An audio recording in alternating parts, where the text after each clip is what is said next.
Benvinguts a Parlem de Ciència, benvinguts a un nou vídeo del canal. Si recordeu, en un vídeo anterior vam explicar com funcionaven els sentits de la vista i l'oïda. En aquest vídeo el que farem és explicar més breument els tres sentits que ens queden: el tacte, el gust i l'olfacte. Som-hi amb el vídeo!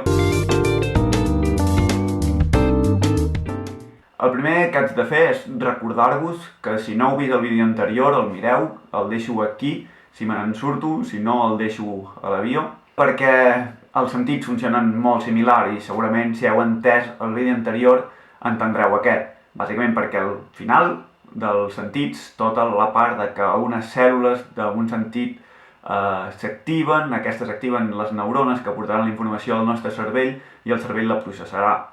Tota aquesta part en el sentit és sempre igual. Per tant, si heu entès una mica com funcionen la vista i l'oïda, segurament entendreu molt més senzillament com funcionen el tacte, el gust i l'olfacte. El primer sentit que explicarem és el sentit del tacte. És un sentit que està molt relacionat amb la pell, en aquest cas, per exemple, amb la mà, és com toquem moltes coses. Per entendre com funciona, primer hem d'entendre de quines capes està feta la pell.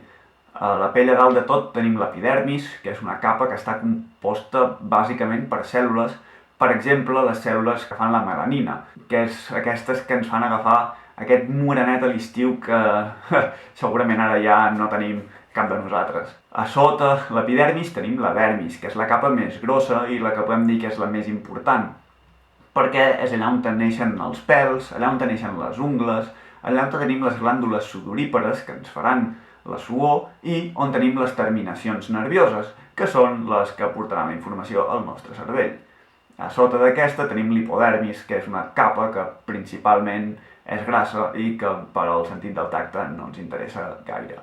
Per tant, un cop sabem on són les terminacions nervioses, hem d'entendre com arriba la informació des del tacte fins a aquestes terminacions nervioses.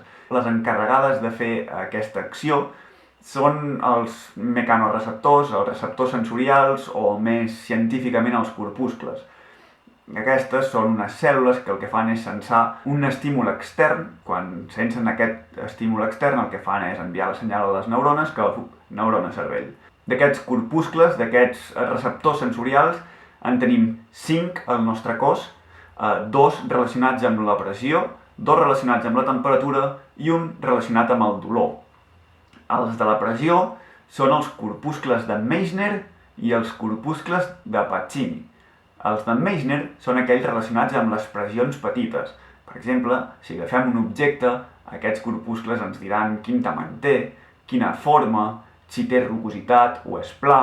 En canvi, els de Pacini són els mateixos que de Meissner, però per a pressions més elevades. Aquestes ens diran la consistència, la densitat, el pes d'un objecte.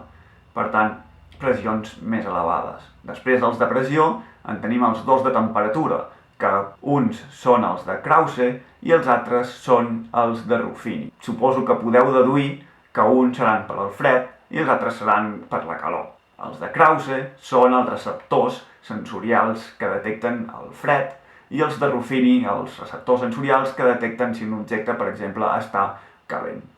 Si voleu fer una prova molt senzilla, el que podeu fer és agafar un objecte calent amb el palmell de la mà i el mateix objecte a la mateixa temperatura amb el dors de la mà. Hauríeu de sentir més calor quan l'objecte el teniu en el dors de la mà. I d'aquí us sonarà que poder alguna vegada, quan heu tingut febre, us han mirat la temperatura aplicant el dors de la mà al vostre front i no al palmell. Això és perquè aquests corpuscles de Ruffini són més presents en aquesta zona. Per acabar, tenim els corpuscles del dolor, que són els que es diuen àlgids, que són els que no tenen nom de cap persona, però són els que seran els encarregats de saber quan estem tinguent dolor en alguna part del nostre cos. Doncs bé, ara que hem entès com funciona el tacte, anirem per entendre com funciona l'olfacte. L'olfacte és molt senzill, no té cap diferència espectacular en quant a termes bàsics, el de l'oïda, per exemple, o el del gust, que explicarem després. Tot en aquesta vida, pràcticament tot, fa olor. L'olor no deixen de ser substàncies, components o molècules que allibera aquest objecte a l'aire. Quan nosaltres inspirem, aquestes substàncies, aquestes partícules, aquests components entren en el nostre nas. El que farà la mucosa és agafar aquests components i portar-los fins a les nostres cèl·lules olfactives. Aquestes cèl·lules, en funció del que estiguin detectant, s'activaran unes o unes altres, més o menys similar als cons i als bastons, i aquestes, en funció de quantes n'hi hagi estimulades d'un i quantes d'un altre, doncs la informació va a les neurones cervell, i el cervell el que farà és relacionar aquesta informació que rep amb una olor que segurament ja coneixes, o si aquesta olor és bona o no, o et donarà la informació que necessites. I he deixat pel final el que m'ha generat més controvèrsia, i ja us explicaré per què. Què és el gust? Quan mengem, el que fem és ens fiquem un aliment a la boca, amb les dents el masteguem i el que fa la saliva és el desfà. D'aquesta manera aconsegueixes altre cop alliberar components, substàncies, molècules.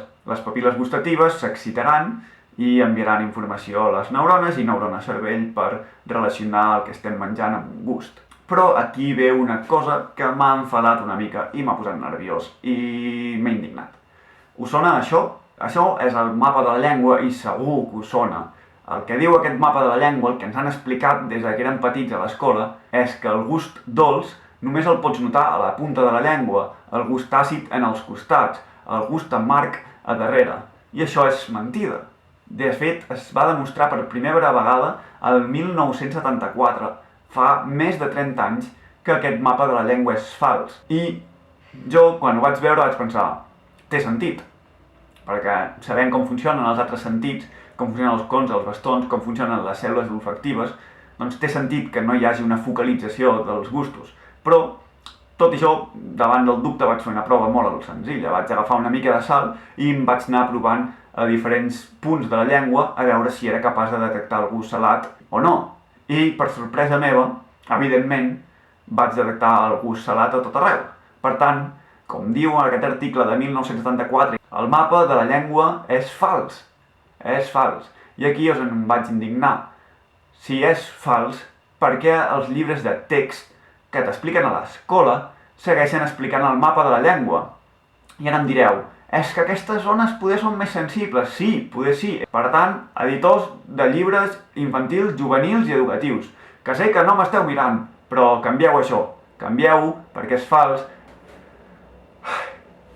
En fi, si us ha agradat el vídeo, si no sabíeu lo del mapa de la llengua, podeu deixar un like, us podeu subscriure, podeu deixar comentaris, em podeu seguir a les xarxes socials, tot això que segur que ja heu fet, que sí, i si no ho fareu ara, Si no us ha agradat, podeu escriure comentaris, em podeu donar feedback, perquè m'agrada tenir feedback, així es puc millorar una mica. Ens veiem al proper vídeo i adeu! Sábado por la mañana, caliente sol de verano y cielo sin nubes, ni una nube. Corriendo calle abajo, saludando a mil princesas.